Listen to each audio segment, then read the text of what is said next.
Before the World Cup of Hockey, may we introduce the world of Puma.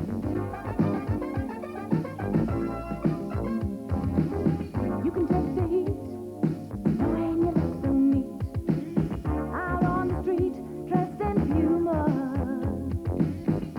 Feel complete, just dying to move your feet. You've got them beat, dressed in Puma. Puma. For nearly 40 years, a name foremost among sports companies, in many countries and in many sports.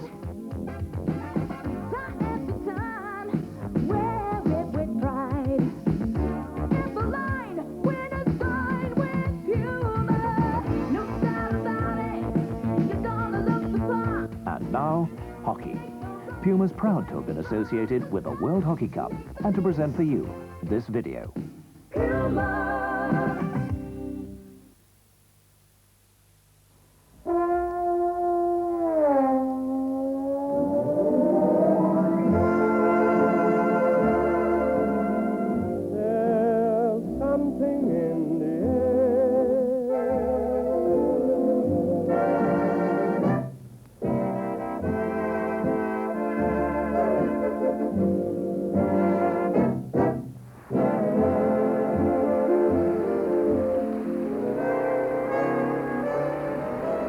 Yes, there was something in the air, all right. Quite apart from the Red Devils delivering the first match ball from the heavens. Unusual things, like warm sunshine in England in October. You wouldn't expect that, would you? But then, if you know anything about hockey, neither would you expect a crowd so big they closed the gates, or ticket touts outside. Or players being treated like film stars, or 60 hours of television going out all over the world. Got 4 waiting if you can pull it back. What we did expect, and got, was some superb hockey.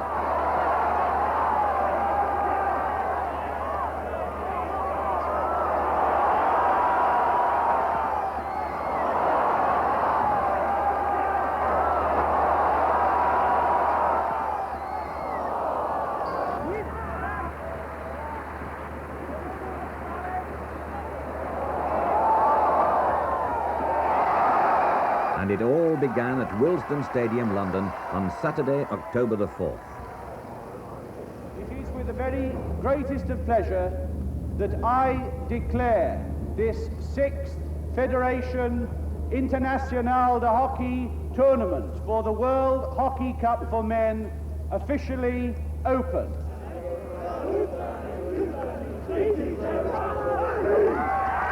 The first match, New Zealand versus England.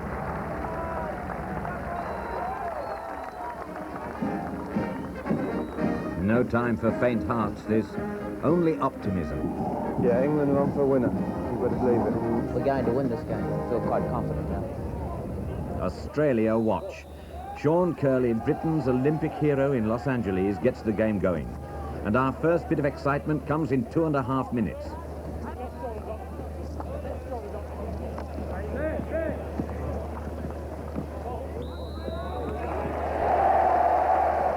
Short corner. Barber coming forward. Stephen Batchelor to hit in. Barber. Yes! What a great start. No. The umpire has disallowed it for lifting the ball. Lucky. It's not Melbourne. 5 minutes gone. John Potter. Quiet but hugely effective member of the side. Oh, is he going? Yes, it is! Sean Curley again. Potter who started it. Very good carrying of the ball. Got a flick on from Batchelor and a second flick from Curley as the goalkeeper came forward. So there's problems in that defence. It's been a real problem right through. Well, maybe. But New Zealand come fighting back. The first short corner, and it's given against Grimley for the obstruction.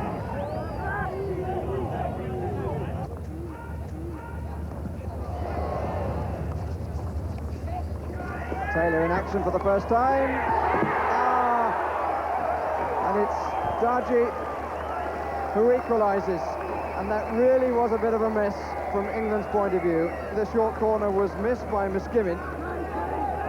Maybe there was a slight lack of concentration as a result. They all came charging out. Taylor had it for a moment, but when the cross came in, there was Darji with just a simple tap. Steve Batchelor, 33 minutes gone. Dodds. Sean Kelly. Oh, what a cracker. I didn't think he'd got it under control. That's where he seemed to have lost it, and then swung, and a brilliant goal. 2-1 then, and half-time. The fact that we've done so bloody well, that we might just go out there and expect the whole thing to happen again, just by standing around on the pitch. And it won't, and you know it won't. Come on. Now that bloody shagging around inside our 25 has got to stop. We've been robbed about 3 times down there, and it actually led to the last goal. Pull it all together now, guys. We play at our pace, we recognise when they're playing well, and we snuff it out. Yeah, they're fairly slow in their build-up stuff. It's not going to come straight back at you in too big a hurry. They start their build-up among their defence and then build it quietly through the middle. But boy, when they get it up front, they give us the works. Keep the pressure on the corners, chuck the aerials in, particularly this end, and you will have 3 or 4 more glorious chances.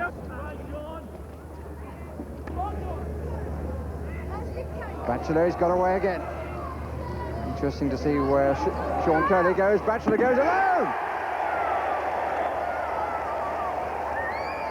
3-1 then to our lads. And that turns out to be the final result.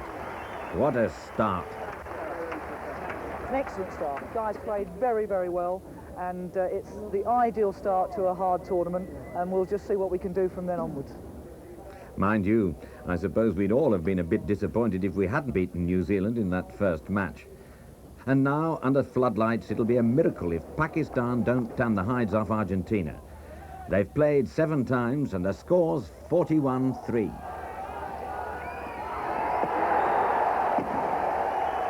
Which after 6 minutes we may now amend to 42-3. Pakistan are the world and Olympic champions, though they've just lost the Asian Games final to South Korea. Whereas Argentina, well, they're outsiders. Oh, yes. Oh, dear. No question about that one. The Argentines have surprised themselves in this second half, and the shocks aren't done with either. Ganapo, yes! And on the bench, the Argentines have thrown shirts in the air. They've never, ever scored more than 1 in a match against Pakistan. The Masters now have 19 minutes to put these recalcitrant pupils in their place. Pakistan 1, Argentina 2.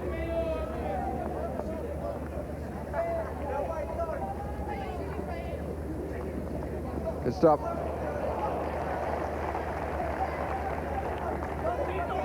So was that. Here's the Argentine substitute, the only one they've used so far. Minadeo. Kazi Mohib.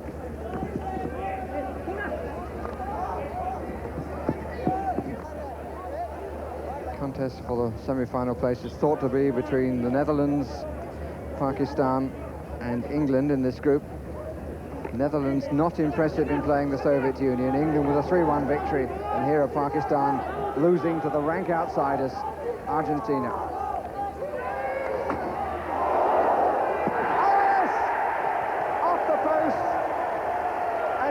Berger.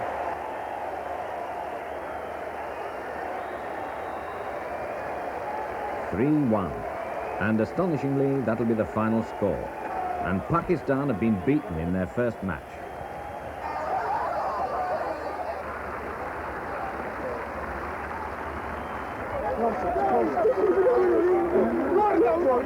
It is one of the greatest, not to say most emotional upsets in hockey history. And after one day, Pool A looks like this. 2 countries will qualify for the semi-finals.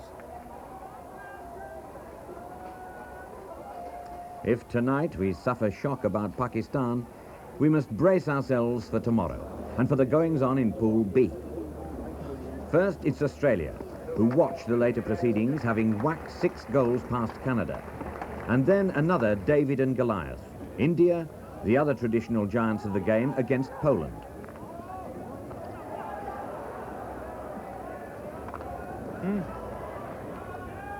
30 minutes gone and no score yet.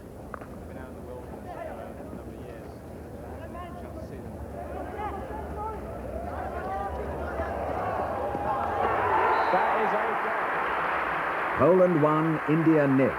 It's another astonishing scoreline, and it sustains into the second half, despite India forcing 10 penalty corners, 6 of them within 10 minutes. Hitting the crossbar represents the height, or rather depth, of India's frustrations. Once again, the scoreline becomes a result. Poland 1, India 0. And after the first day of their matches, the nations of Group B line up like this. Tonight, many a nation and fellow mourners will drown their sorrows in philosophy. England for the World Cup. That's from me. The Asian disasters and many other things formed conversation pieces in the Centenary Club, named for the 100th anniversary of the Hockey Association. Phil Appleyard, president. Here are gathered the International Federation President and personalities from associations home and overseas. The VIPs of hockey, plus sundry others.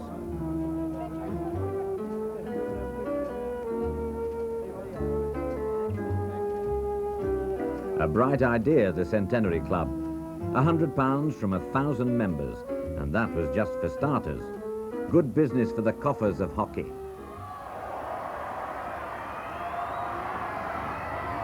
On the precise synthetic turf at Willesden this week, the evidence of the first 2 days as to who are winners and who are losers is now progressively examined, and in some cases, at first, confirmed.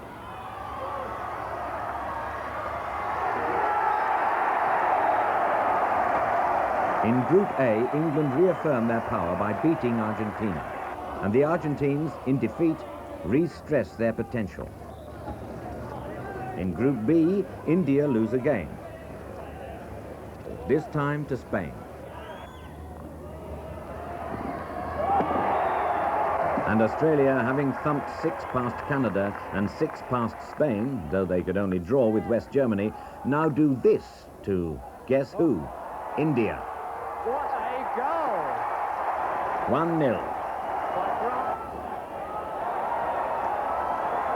That's a brilliant goal. 2-0. Then 3-0 and into the second half. Warren Birmingham. And that's a lovely ball by Bat. And that's bitten. 4-0. Oh, it's a lovely goal. 5-0. That's number 15. Walsh who scored. Number 15, Walsh. Goal. 6-0. Number 8, Davis. And so nearly 7-0. But 6 it is again. The Australians, in their first 4 matches, will score 20 goals against 4. The position in Group B, with 1 match each to follow, has become pretty clear, with Australia certainly and Germany probably en route to the semi-finals. But Group A has grown more complex. Since the first day, question marks have hung over Pakistan, after that defeat from Argentina, and the Netherlands, after their 1-0 win over Russia. Hard game, and we didn't play that well, but as a first match, it's more important that you get 2 points, so we are satisfied with the result. To be honest, I think on paper, other teams have more chances, but in sports you can never say that you don't have a chance. Well, when Pakistan and the Netherlands meet, they both look very different from in their first games, and they fight out a thriller of contrasting styles. And the real chance is not taken. No score after a quarter of an hour. Kalibura. Oh, he's done very well. And surely that came off the feet, yes it did. To the penalty corner rightly given. There's Mohib.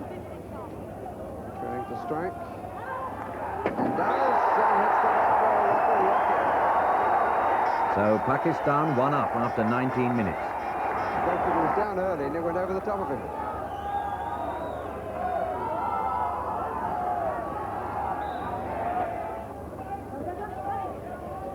René Klassen.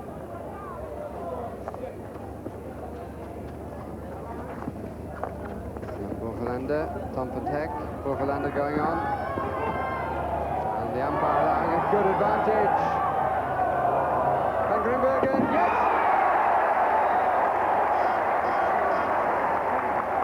So the Dutch draw level, and they're still level going into the second half, and still level deep into the second half.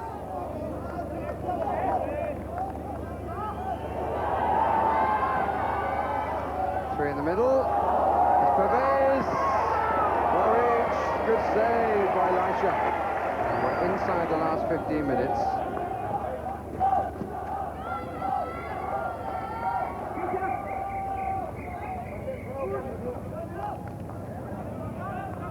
Hyman.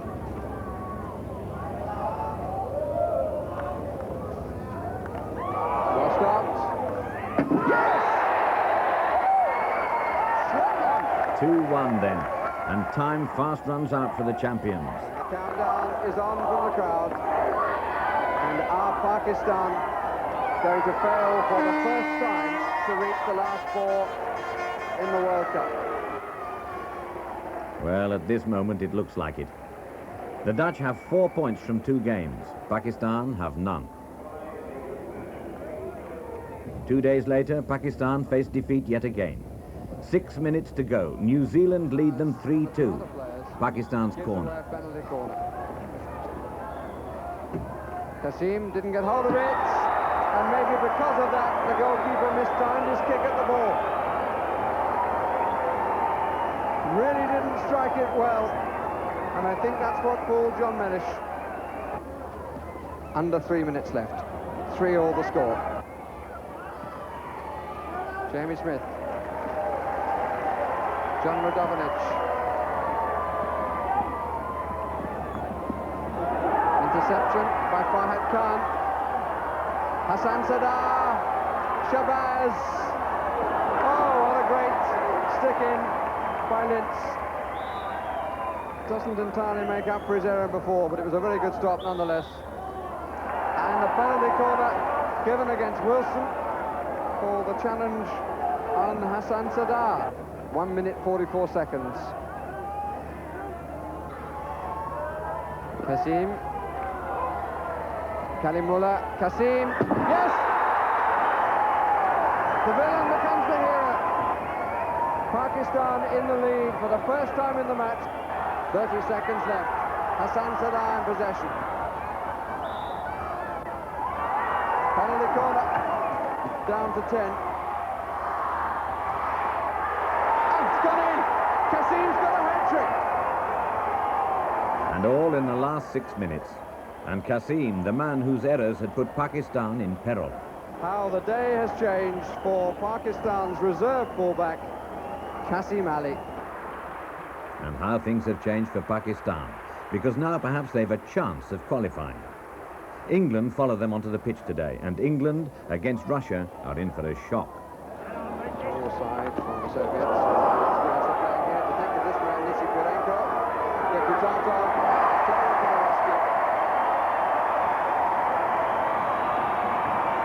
After 2 wins, a reaction seems to have set in.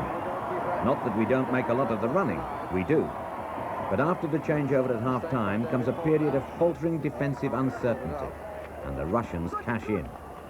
But again, the ball given back to the Soviet side. This is Myasnikov. Goncharov. Yes! The scorer, Goncharov, after 48 of the 70 minutes. England send on Norman Hughes, their former captain, and 2 other substitutes, and in last-ditch attempts throw everything into attack. But all to no avail. Goncharov's lone goal has been enough to give England their first defeat and fill us with anxiety about qualifying. In the remaining match this same day, Netherlands versus Argentina, 1 second-half goal again decides.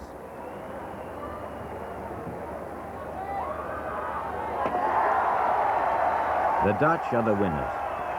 And consider the change this topsy-turvy day has had on Pool A. The Netherlands, 100%, ride high and look likely to qualify. England suddenly are under pressure.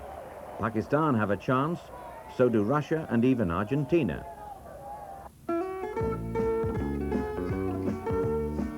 And now for something completely different. When you score with a chick in a disco bar, take her home in your hairy little car, then you find you went to school with her mom. Pa, you're the oldest swinger in town.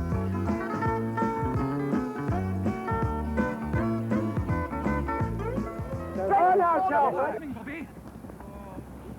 Come on,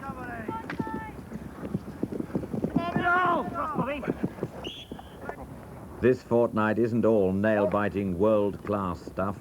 The veterans are out, running their own tournament in parallel with the main event.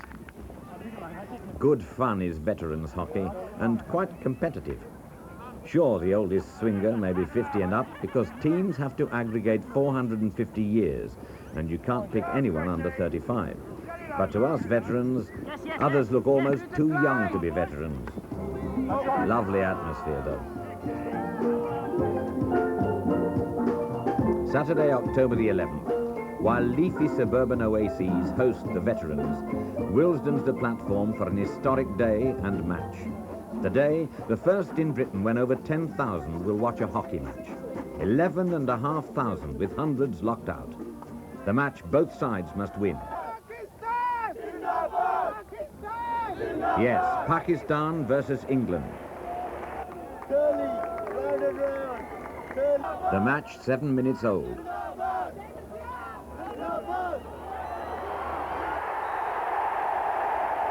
And to England the first chance. A penalty stroke because a goal was prevented only by a Pakistani leg on the line. Phil Appleyard, the main moving force behind this World Cup, who's described this match as England's most important ever, looks down on the coolest customer present, John Potter.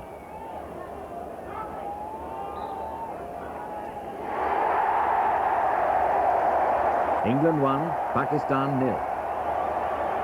And in this first half, England are effervescent.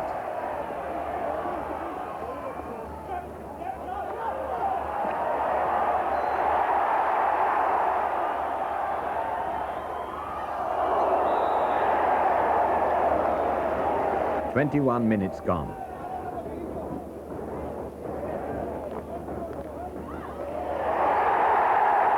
The amazing Curly, 2-0.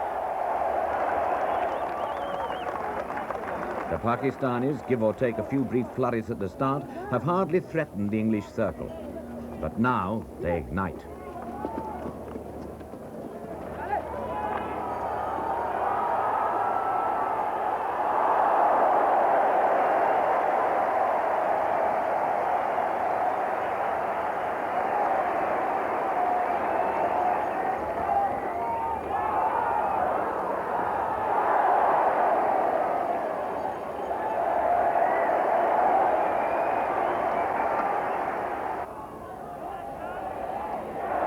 The English line, and notably Ian Taylor, hold firm.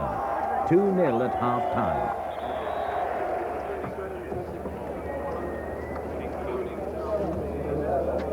At the start of the second half, the Pakistan pressure increases.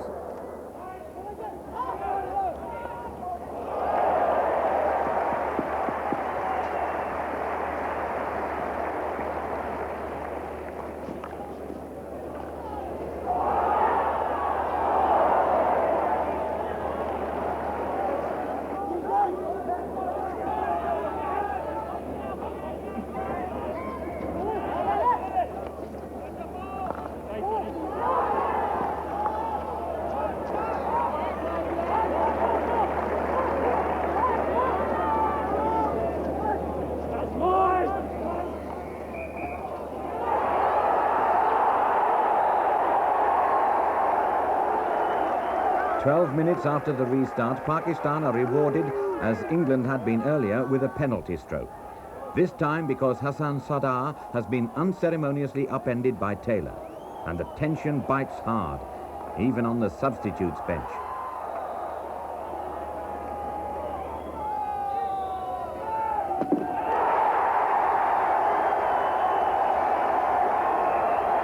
Kalimullah, Pakistan's captain, has made it 2-1, and the crucial match is back in the balance.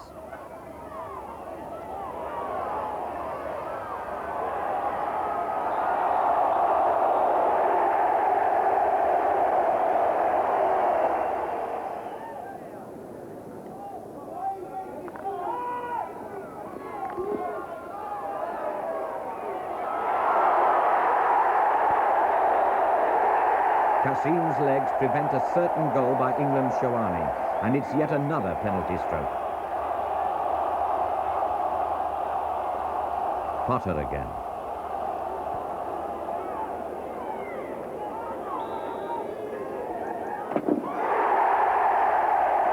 Potter's cool demeanour is surely a mask, but at this moment the hypothesis is academic.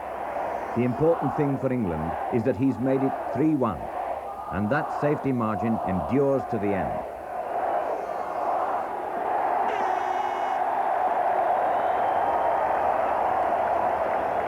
It's the most emotional moment so far in English hockey. Oh, wonderful. God, absolutely wonderful. Tremendous. I'm absolutely delighted. And plus, there's a long, long way to go, yes. We've got to win on Monday first. Yes, Monday will pile pressure on pressure. The Netherlands and England in their last group match. The winners will qualify, the losers probably won't. And the first man touching the ball for the Netherlands is their skipper, Thies Klauser. And here, popping up on the left is Tom van Heck. And England, who went through the entire contest against Pakistan without conceding a penalty corner, do so within seconds against the Netherlands. Thies Klauser's come up for the hit, but it goes instead to Boekelander, and resulted by Martin Grimmer. Good advantage played. If you're British, like Fatima Whitbread the athlete and some 8,000 others, the early play brings some anxious moments.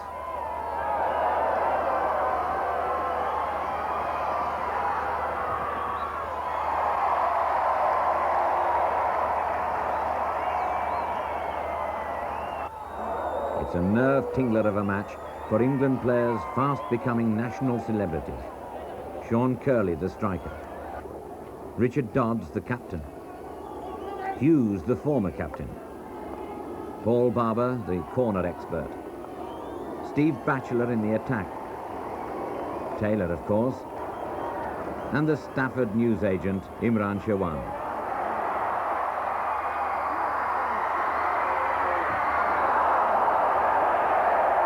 Corner.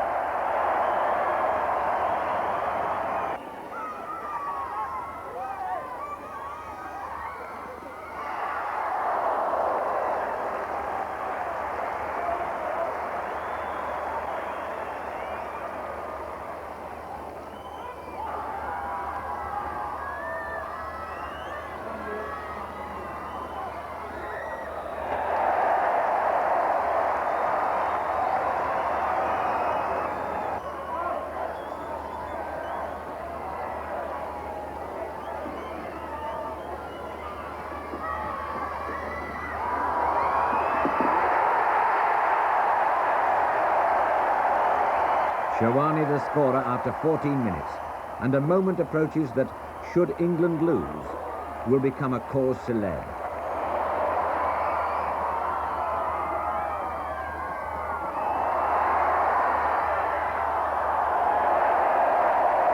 A corner yet again.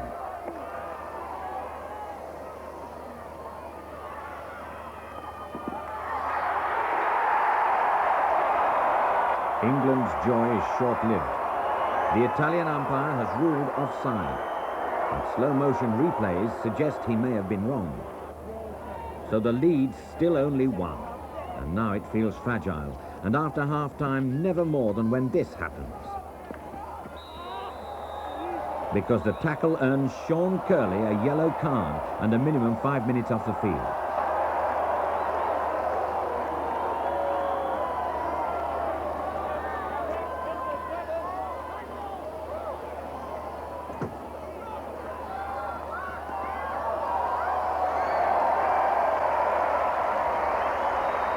All the same, the line holds again.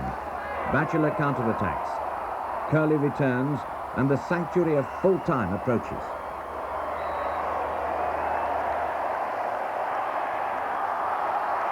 Countdown to England's place in the semi-finals of the World Cup. For the first time, we are there. Magnificent stuff. Imran Shawani's goal in the 14th minute, proving decisive. But amid all this frenzy, spare a thought for the Dutch. They were top of the table. Now they don't even qualify. And Russia, beating Pakistan, have edged them out on goal difference. Pool A is resolved, and next day Pool B follows suit. The Germans, as expected, have qualified behind Australia. The press report the news, but it's harder to convey atmosphere. And the friendly, informal climate of the 1986 World Hockey Cup has been for many one of the refreshments of the sporting year. The organisers have performed a balancing act, embracing commercialism, yet retaining the atmosphere of this truly amateur game. And with the help of a crowd whose behaviour puts some other sports to shame, they seem to have got it precisely right. And now, Saturday, October the 18th, semi-finals day. And first, the winners of Group A against the runners-up in Group B. England versus West Germany.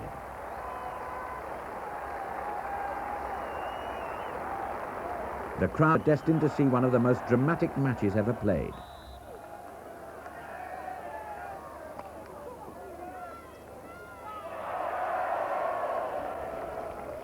England begin nervously.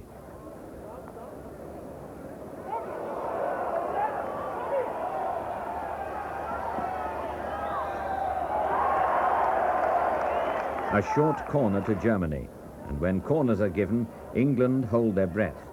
Because Carsten Fischer, the blonde number 4, has in this championship scored from 4 of them. But not that time. Fischer, corners and all, is just one of West Germany's strengths. And among the others is Stefan Blocher, the number 9.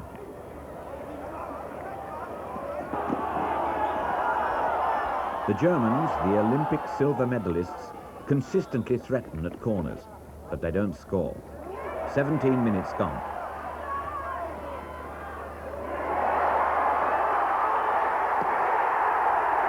And it's England who get the goal. Curley with a final assist from Shawani. But again, the lead is precarious, and the Germans apply consistent pressures.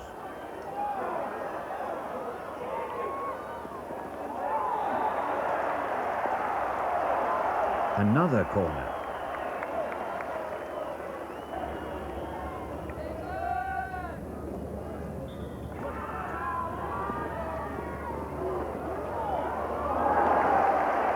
And another. Yet half-time comes and England still lead by that single goal from Curley.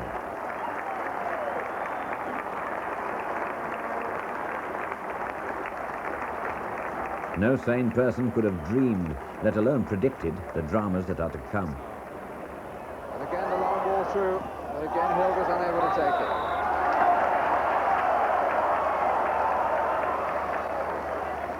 Penalty corner number 8 for West Germany.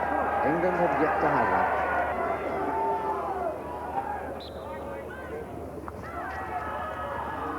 Fischer. 1-1. Almost inevitably, the German equaliser. 9 minutes of the second half gone. Blocher. Cut out by Paul Barber. Hilger's in the middle, Wreck in possession. Shawani got the stick in, up the line, but in. Finally by the captain. Finally Rob scores. West Germany 2, England 1. It was half cut out. Wreck challenged. Taylor came to meet him. Shawani got a stick in there, but the follow-up was good. And here was Heinedop to apply the finish. But now England raise themselves to Herculean effort, and not least through young John Shaw, brought on as substitute. The umpire allowing the advantage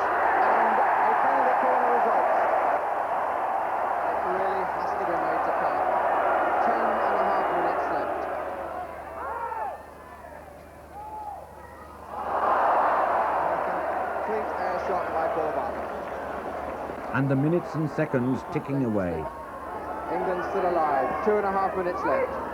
Potter in possession. John Shaw. Struck by Brosher. Again the umpire reads it well. Let's play go on. Up comes Dodds. Sawani on the left side. Stopped by Clift. Good challenge by Hurta.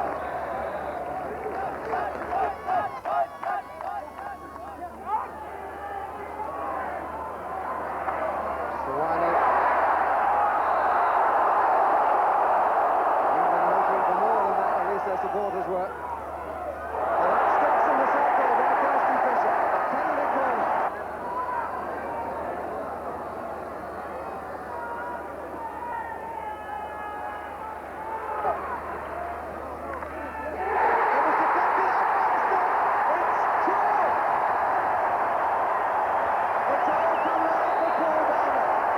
England reprieved in the nick of time. We're into the last 10 seconds. The Germans have a long corner.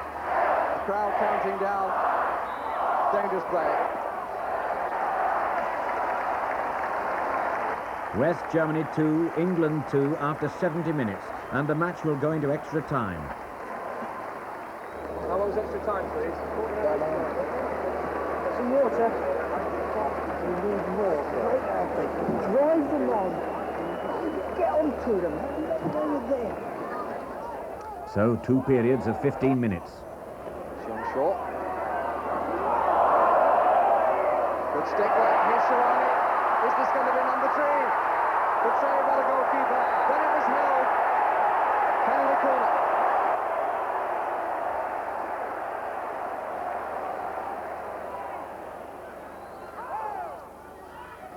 Dodds. Barber. Too high.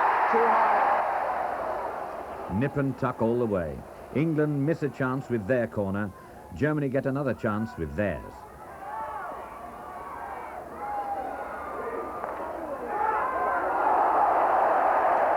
Dodds the saviour, and incident follows incident with dramatic speed.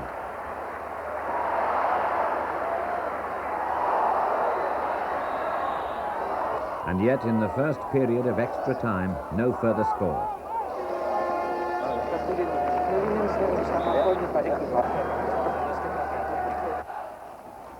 15 more minutes.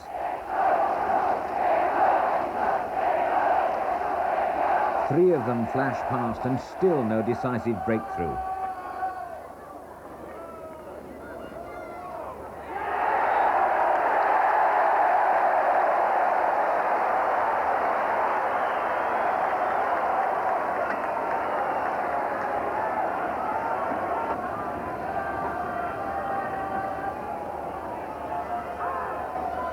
Curly with the stop. Barber came off the post. Barber again takes a swing at it. And another penalty corner.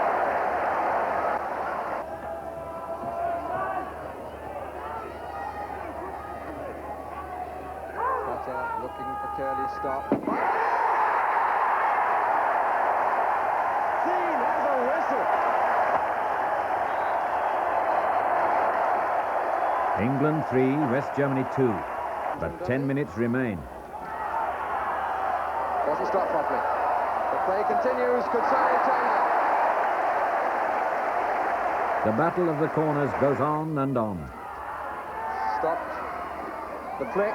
Great save again by Taylor. Dodds. The ball lifted.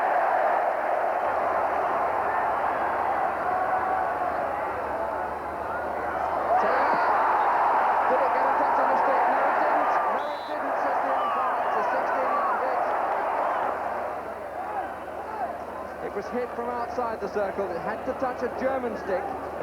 No touch there. That was desperately close. But the umpire looking in said no.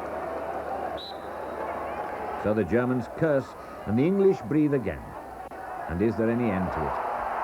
The end certainly seems a long time coming.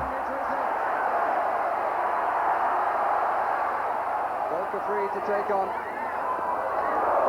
But end it must eventually.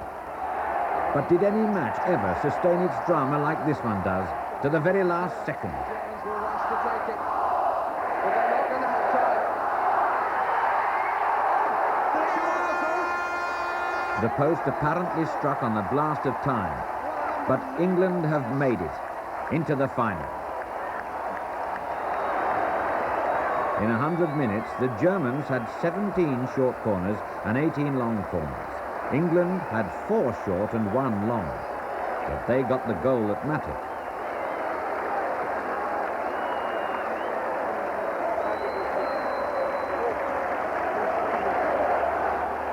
It's tight, wasn't it?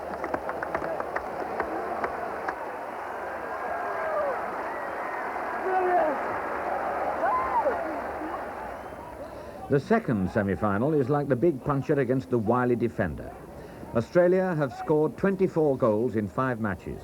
The USSR have not conceded 1 for 341 minutes until today.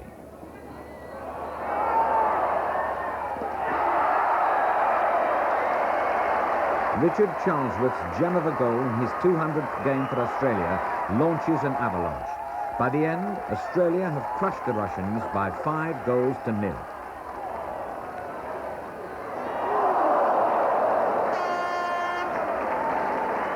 And so nearly 6.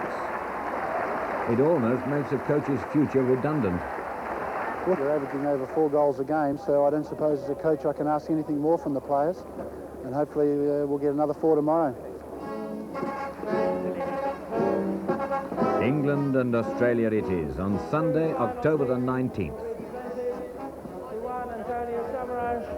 Who is the president of the International Olympic Committee. Grant Mitten, Kenny Walk, John Bestel, and Harpo Hawker. Okay, good luck. Okay, thanks.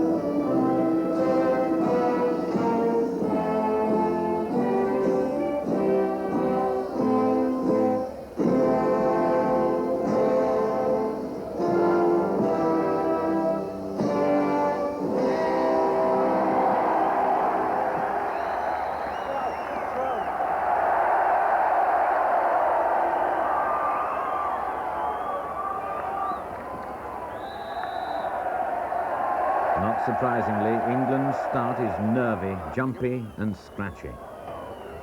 Well stopped by David Faulkner.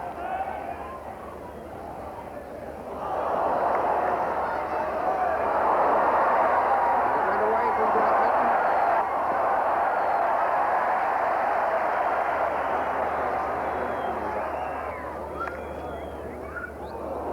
Potter. Long corner.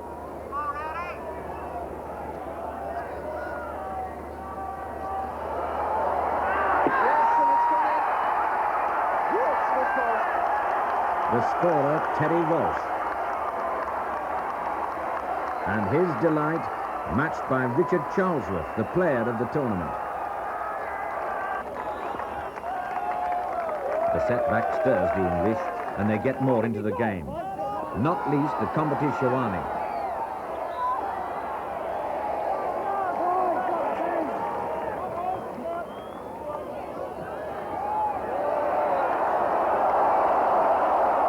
All the same, this first half of the final is one we of Britain would like to be able to forget.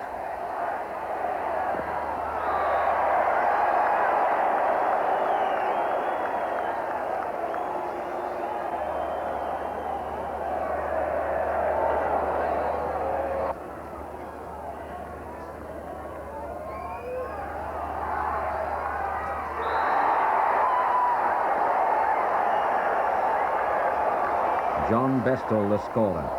And Australia will take that 2-goal lead into the half-time interval. Someone's running into the field, if you don't just run forward, because if you run forward, you narrow the angle, as you know, to stay right, so it gives you that pass and run. When you get that, when you're getting it on the run, that's when I want you to lose the speed.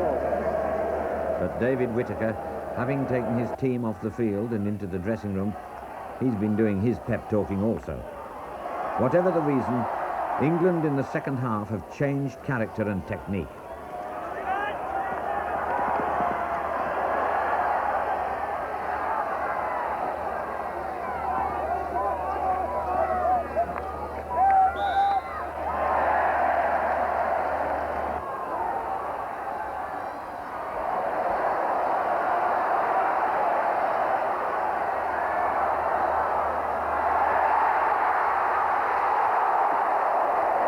This is a half almost impossible to relate in minute detail.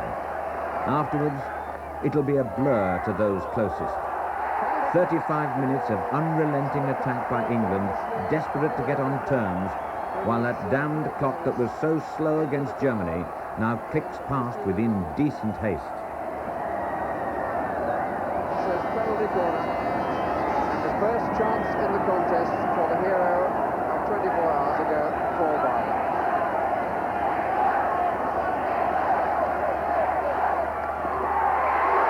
Good save.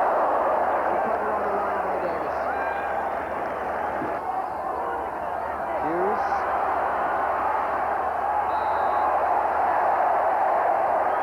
Hit against Bell. Potter. The Australian back.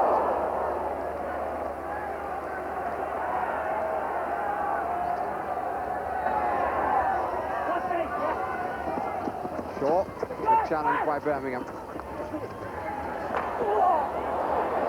Very strong and effective challenge by Barber.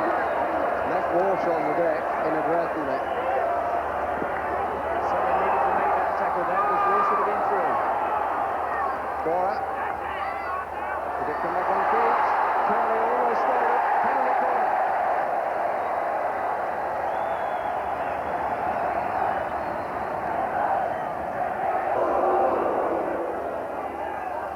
Potter. Curly. Barber. Another good save. Still Potter.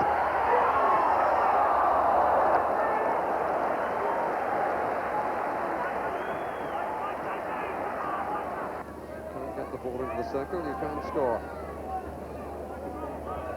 Davis. Missed by Grimley. Here's Grant Mitten. Peter Hazelhurst lost control, fortunately for England. Now Walsh.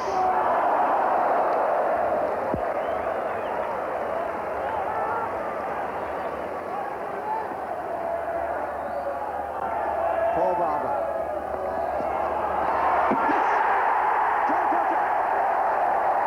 2-1.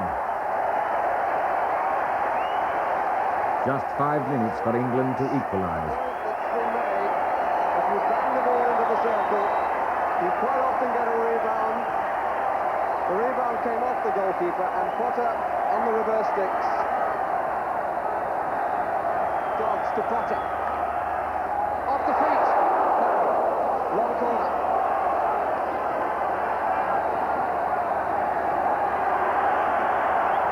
Just listen to the noise.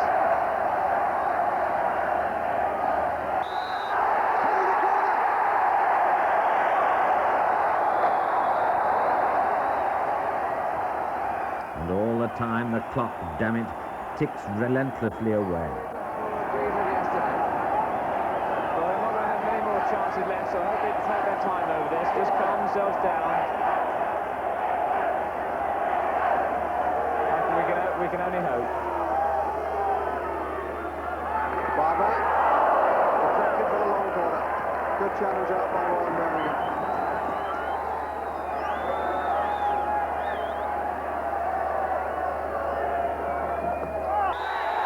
Penalty corner again. Against David Bell. Again from stick to feet.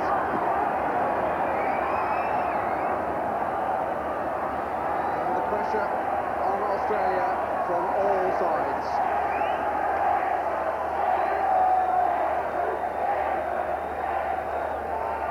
Curly. Barber. And Barber knows how close it was. 2.5 minutes left.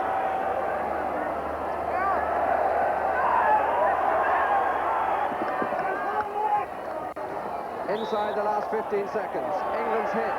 Taylor comes to take it. Forward by Brimley. Stopped by Birmingham. The last 5 seconds. The Australians celebrate.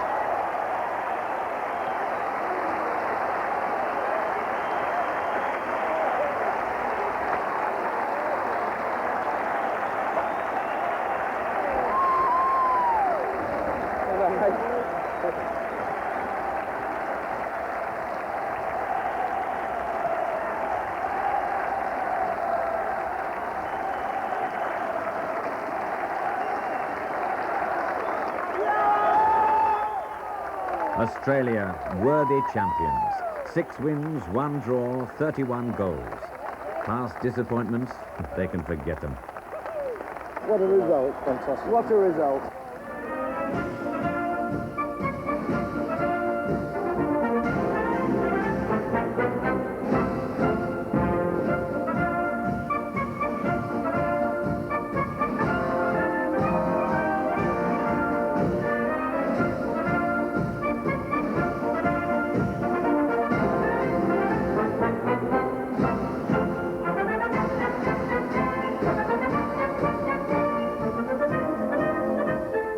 The end of the 6th World Cup, and hockey will never be the same again in many ways. For 2 weeks, it's been a television star. Nearly 6 million watched the final in Britain alone, and that will mean more attention, more young players. Benefits big enough, perhaps, to compensate even the English players for that courageous final failure.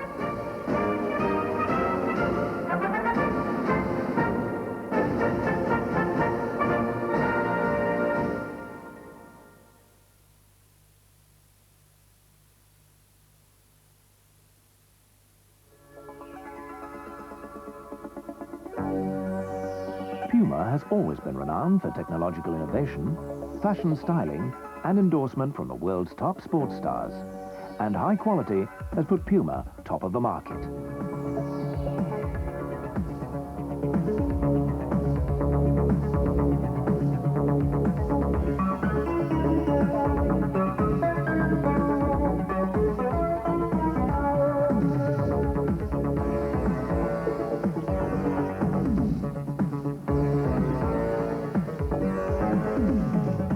In 1986, Puma was a major supporter of the World Hockey Cup tournament.